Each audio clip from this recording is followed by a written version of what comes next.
नमस्कार स्टूडेंट्स। नवरात्रों के शुभ अवसर पर आप सभी को बधाई। आज हमने स्टार्ट किया है एमसीक्यूज़ रिटेल टीम लीडर्स के ऊपर, उसके आगे के क्वेश्चंस आंसर करेंगे।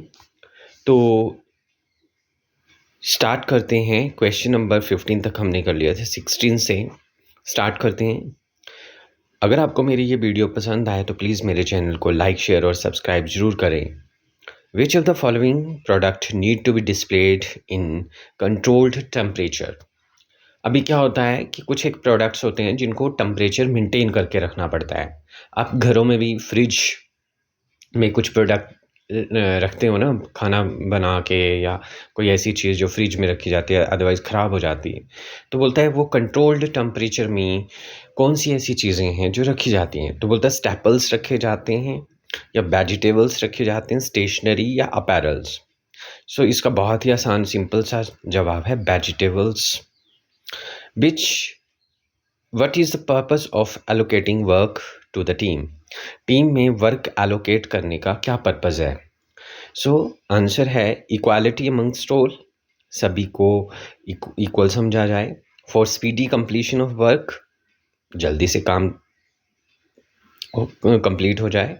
Balancing between availability and workload, balance करना अवेलेबिलिटी और वर्कलोड को। Balancing between availability and the absenteeism, जो अनुपस्थित रहते हैं उनके बीच में, और अवेलेबिलिटी ऑफ वर्क को बैलेंस करना।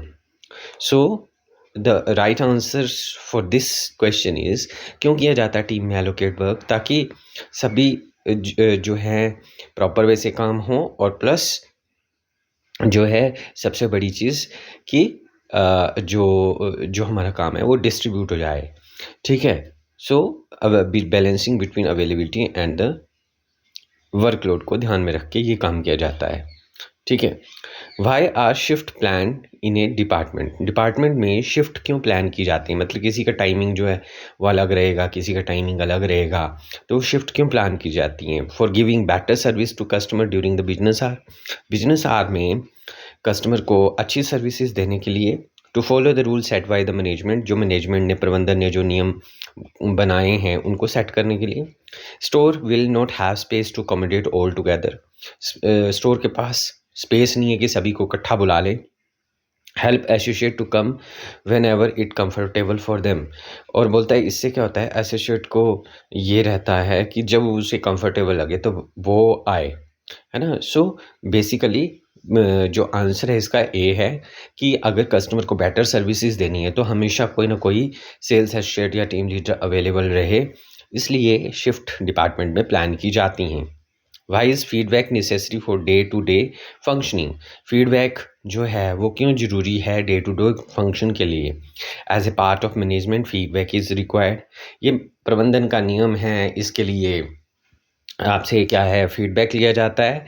Understand where we stand against and where we should, ये अंडरस्टैंड करने के लिए कि हम क्या हैं और कहाँ हमें पहुँचना है। ठीक है। It will be a topic for discussion, ये डिस्कशन का एक टॉपिक है। And to spot mistake done by other people, ना, ताकि पता चल सके कि दूसरे लोगों द्वारा जो गलतियाँ की गई हैं वो क्या हैं। सो बेसिकली क्या है ना, कि राइट आंसर जो है वो है बी, कि हम कहाँ हैं और हमें कहाँ तक पहुँच सकते हैं हम, उसके इस चीज़ को जानने के लिए हमें फीडबैक लेना ज़रूरी है डे टू डे फंक्शनिंग का। नेक्स्ट क्वेश्चन है, which one of the following is the one of the objective of recording customer concern and feedback? बोलता मेन उद्देश्य क्या है कस्टमर कंसर्न या फीडबैक लेने का? So to identify frequently complaining customer, कि कस्टमर को कंप्लेन जो करता है ना, उसके बारे में पता चल जाए। To identify repeated customer service problem, ये आइडेंटिफाई करने के लिए कि कौन सी कस्टमर सर्विस प्रॉब्लम की वजह से बार बार आ रही है। To adhere to routine formalities, ये एक रूटीन फॉर्मेलिटी के साथ चलना है इसलिए। To adhere to the store policy के साथ चलना है इसलिए।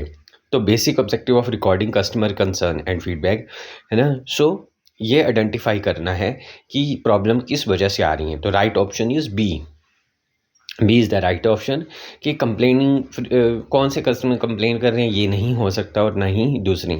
सो कस्टमर सर्विस जो मेन मोटिव है आपका रिटेल आउटलेट का कि प्रॉपर वे से सर्विसेज मिले कस्टमर को, तो राइट ऑप्शन बी है। There is a common complaint from customer that clothes given for alteration is never deliver on time by the tailor. बोलता है ये बहुत कॉमन कस्टमर की कंप्लेंट आ रही है कि जो अल्टरेशन के लिए दिया जा रहा था टेलर को वो जो है टाइमली डिलीवर नहीं हो रहा है, specially during festival, promotions and weekends. जब वो फेस्टिवल थे या वीकेंड्स पे या प्रमोशंस पे, ड्यू टू हैवी वर्कलोड, जो टेलर के पास जो था वो हैवी वर्कलोड था। तो बोलता है क्या इसका मोस्ट सुटेबल सॉल्यूशन हो सकता है। Ask customer to get the alteration done outside, कि कस्टमर को बोल दिया जाए कि जो भी अल्टरेशन करनी है कपड़ों में वो बाहर करवा लें। Tailor ask the tailor to ensure that he finishes the work, ensure करना है टेलर से कि वो अपना काम समय पे करे।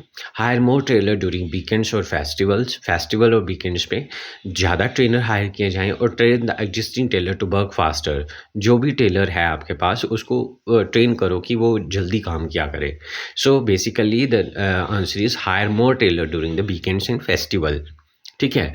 Y should communication be up to the point, communication जो है वो अप टू द पॉइंट जैसा बोला गया है वही होनी चाहिए। क्यों होनी चाहिए? क्लैरिटी ऑफ मैसेज के लिए, बेस्ड ऑफ टाइम के लिए, to make it effective, all of the above. ठीक है। So the right option is कि क्यों होनी चाहिए? बेस्टेज, टाइम बेस्टेज के लिए नहीं, है ना। So basic answer is to make it effective, effective बनाने के लिए। Then email is dash form of communication, basically email जो है आपका वर्बल में आएगा, है ना। द नॉन वर्बल्स में आपकी बॉडी लैंग्वेजेस, जो इशारे हैं, सिग्नल्स हैं, वो आते हैं। Body language also the part of non verbal. और इनफॉर्मल, इनफॉर्मल नहीं, अनौपचारिक नहीं हो सकती ईमेल्स जो हैं, वो कौन सी फॉर्मल है? वर्बल फॉर्म ऑफ कम्युनिकेशन है। What are the type of communication use to communication on the shop floor, shop floor पे जो कम्युनिकेट करने के लिए कम्युनिकेशन का टाइप यूज़ किया जाता है वो क्या है? Announcement, right.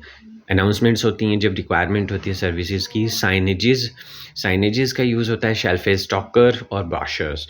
So all of the hour 1 2 3 4 जो इसमें सारे हैं, क्योंकि ये सारे डिपिक्ट करते हैं शॉप फ्लोर पे कि किस तरह से कम्युनिकेट करना चाहिए एम्प्लॉयर या एम्प्लॉयज़ या कस्टमर्स को। 25th है what is preventive maintenance, preventive maintenance किसे कहा जाता है?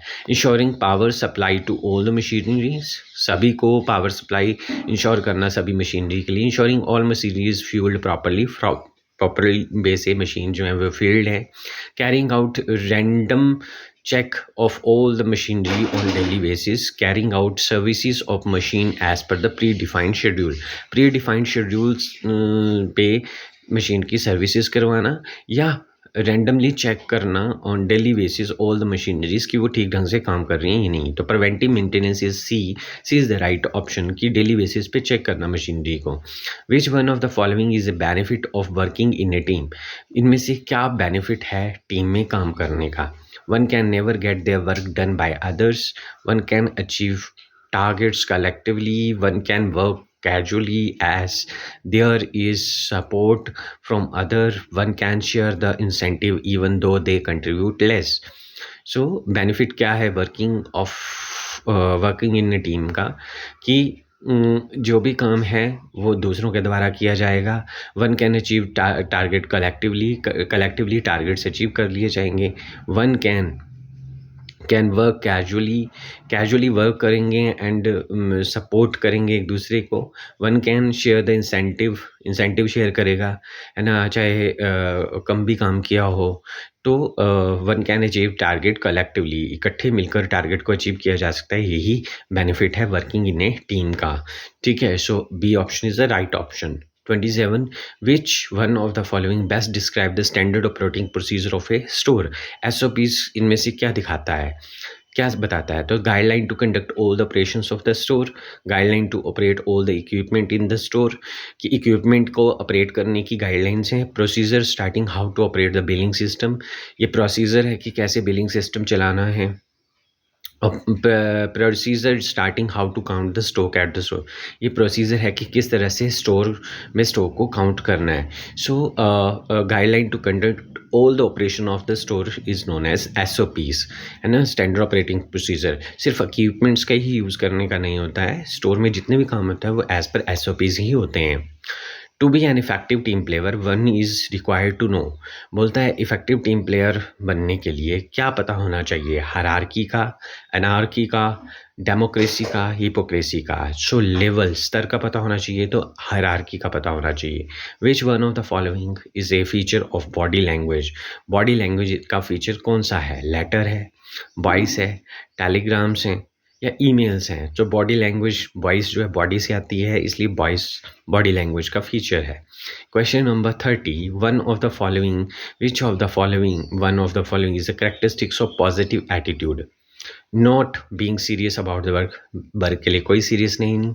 ब्लेमिंग द इन्वायरमेंट और अदर फॉर योर मिस्टेक, अपनी मिस्टेक के लिए दूसरों को या इन्वायरमेंट को ब्लेम करना. Working with enthusiasm to meet customer expectation, customer की एक्सपेक्टेशंस को मीट करने के लिए उत्साहपूर्वक काम करना. Failing to realize the importance of work, है ना, बोलता है लास्ट में कि इम्पॉर्टेंस ऑफ वर्क को रियलाइज ही नहीं करना, फेल, समझ ही नहीं पाना. So right option is positive attitude का आपका वो है सकारात्मक दृष्टिकोण जिसे हम कहेंगे. So working with enthusiasm to meet customer expectation, C option. Which of the following factor will help smooth progress of work, smooth progress of work के लिए कौन सा फैक्टर जो है हेल्प करेगा. Deadlines are realistic, taking about of past experience, identify required knowledge and skill. So ये तीनों ही चीज़ें चाहिए होंगी. So D option is the right option. 1, 2, 3. What do you consider as hygiene factor in display, clean shelfs, full shelfs and correct shelf edge level. साफ बोलता है hygiene factor क्या इसमें से डिस्प्ले में आएगा, बोलता क्लीन शेल्फ होनी चाहिए, फुल होनी चाहिए शेल्फ और करेक्ट शेल्फ एज लेवल लगा हुआ हो. Clean shelf, no gaps and properly capped. No gaps, spread merchandise and dust-free shelves.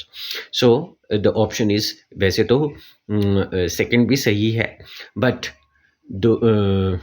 Second जो है वो सही है, but correct shelf edge level जो है वो करेक्ट है, ठीक है. अगर गलती से गलत लग गया तो सेकंड ऑप्शन जो है राइट रहेगा, क्योंकि हम यहाँ हाइजीन की बात कर रहे हैं, हम डिस्प्ले की बात नहीं कर रहे हैं. मतलब proper displaying, merchandising, visual merchandising की बात नहीं हो रही है. What are the basics in a product display, product display के बेसिक्स क्या हैं. Eye catching, bulkier on top and expiry at the back. Expiry at the back तो ठीक है ना, नहीं होना चाहिए, है ना, गलत है ये. एक्सपायरी एट द बैक नहीं, पहले जो एक्सपायर्ड हैं उनको डिस्कार्ड कर देना चाहिए, जो एक्सपायर्ड होने वाले हैं उन पे ऑफर्स होने चाहिए सो दैट की कोई नुकसान ना हो. बल्क केयर कभी भी रखा नहीं जाता टॉप पे, वो सामान नीचे रखा जाता है. आई कैचिंग होना चाहिए, ठीक है, बट फर्स्ट ऑप्शन जो है वो डिलीट हो गया वल्कियर ऑन टॉप की वजह से. Eye catching, good display and artistic display, ये ठीक है, ये होना चाहिए. Follow planogram and product where is place neatly organise, जहाँ पर भी स्पेस है वहाँ पे प्रोडक्ट को सही ढंग से ऑर्गेनाइज करना है. सो बेसिक्स में फॉलो प्लानोग्राम कि किस तरह से प्रोडक्ट को डिस्प्ले करना है, कहाँ पे कितना प्रोडक्ट डिस्प्ले करना है, कैसे डिस्प्ले करना है, कौन सी इक्विपमेंट का डिस्प्ले करना है, वो प्लानोग्राम होता है ना. तो हर ऑर्गेनाइजेशन का एक अलग प्लानोग्राम होता है. तो सी ऑप्शन जो है वो राइट ऑप्शन है. इज़ देयर ए मिनिमम और मैक्सिमम क्वांटिटी ऑफ डिस्प्ले, ऐसा है कि कोई मिनिमम या मैक्सिमम क्वांटिटी डिस्प्ले के लिए होनी चाहिए, ऐसा कुछ है. No, how much ever the shelf can hold, नहीं ऐसा कुछ नहीं है, जितना शेल्फ में आ सकता है ना. बट क्लटर लग जाएगा या जो है प्रॉपर वे से डिस्प्ले नहीं करोगे जितना होना चाहिए, है ना. प्रिंसिपल ऑफ मर्चेंडाइजिंग जो है ना वो यहाँ पे फॉलो होंगे. अगर आपको नहीं समझ आ रहा है ये क्वेश्चन तो आप मेरी वीडियो कि how to display visual merchandising का जो टॉपिक वीडियो है उसके रिगार्डिंग बनाई हो वो देख सकते हैं.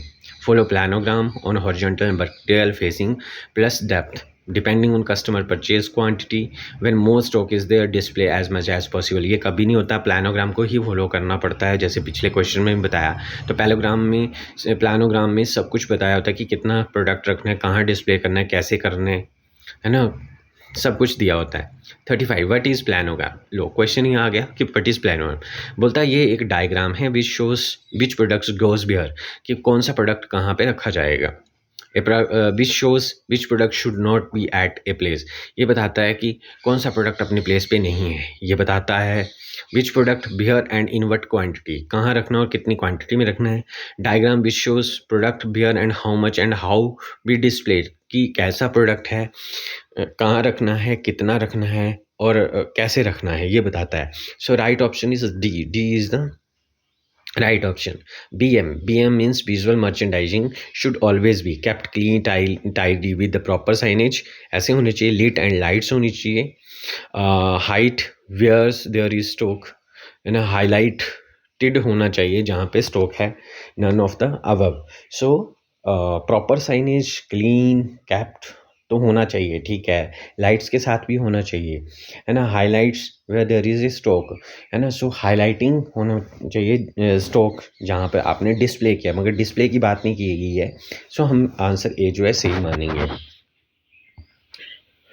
What are the occasions the BM is changed, बोलता है ऐसे कौन से अवसर हैं जब विजुअल मर्चेंडाइजिंग को चेंज किया जाता है। सो बोलता है description of the store manager, store manager जब बोलता है new product launch and clearance, जब नया प्रोडक्ट लॉन्च और क्लियरेंस की जाती है, new product launch, clearance and occasions, none of the above. So right option is C, new product launch के ऊपर, क्लियरेंस के ऊपर और ओकेजन के ऊपर। Which is not the form of visual merchandising, बोलता है इसमें से कौन सा जो है विजुअल मर्चेंडाइजिंग फॉर्म नहीं है, ठीक है। इसमें से फ्लोर स्टैकिंग, फ्लोर में स्टैक करना, विंडो डिस्प्ले करना, फोकल पॉइंट डिस्प्ले करना, ऑल ऑफ द अबव। सो इसमें क्या है, फ्लोर स्टैकिंग जो है वो विजुअल मर्चेंडाइजिंग का पार्ट नहीं है। When a customer is shopping, एक कस्टमर जो है वो शॉपिंग कर रहा है, observe what they are buying, observe करो कि वो क्या जो है बाय कर रहा है। Interrupt their buying and arrange stock, observe what they are buying, क्या वो खरीद रहा है। Interrupt their buying and arrange stock, है ना, उसको इंटरप्ट करो कि क्या खरीद रहा है और अरेंज करके दो स्टॉक को, ठीक है। Then approach unobtrusively and be of assistance, ठीक है, allow them to shop on their own, उनको अलो करना है शॉप के लिए। So approach unobtrusively and be of assistant, जैसा हमने एक वीडियो में भी किया था अपनी इस टीम लीडर की, कि हमें ऑब्जर्व करना होता है कि कस्टमर को कहीं असिस्टेंस दें, अदरवाइज बीच में इंटरप्ट नहीं कर सकते हैं। तो C option is the right option. When will you sample a product to a customer, एक कस्टमर को आप एक प्रोडक्ट का सैम्पल कब देते हो, तब when the product is to be cleared off the shelf, जब प्रोडक्ट को क्लियर कर दिया जाता है शेल्फ से, ड्यूरिंग द इंट्रोडक्शन और promotion of a product, shelf से जब क्लियर कर दिया जाता है तब दिया जाता है। ड्यूरिंग इंट्रोडक्शन और promotion of the product, introduction और प्रमोशन ऑफ द प्रोडक्ट के लिए, है ना, और जब कस्टमर बांट्स चाहता है, और लास्ट में नन ऑफ द अबव। सो जब न्यू प्रोडक्ट लॉन्च होता है, इंट्रोड्यूस किया जाता है, तब आप सैंपल दिखाते हो एक कस्टमर को। तो right option is B option is the right option. So hope आपको ये जो मैं क्वेश्चनर्स करवा रहा हूँ ये समझ भी आ रहे होंगे। अगर आपको ये क्वेश्चनर्स समझ नहीं आ रहे तो मेरे चैनल में प्लेलिस्ट दी गई हैं सेल्स एसोसिएट की और टीम लीडर्स की, तो उनकी वीडियोस को आप इन क्वेश्चन को सॉल्व करने से पहले देख लें, तो आपकी जो है जो भी डाउट्स होंगे वो क्लियर हो जाएंगे। सो अगर आपको मेरी ये वीडियो पसंद आई है तो प्लीज़ मेरे चैनल को लाइक, शेयर, सब्सक्राइब ज़रूर करें। Thank you.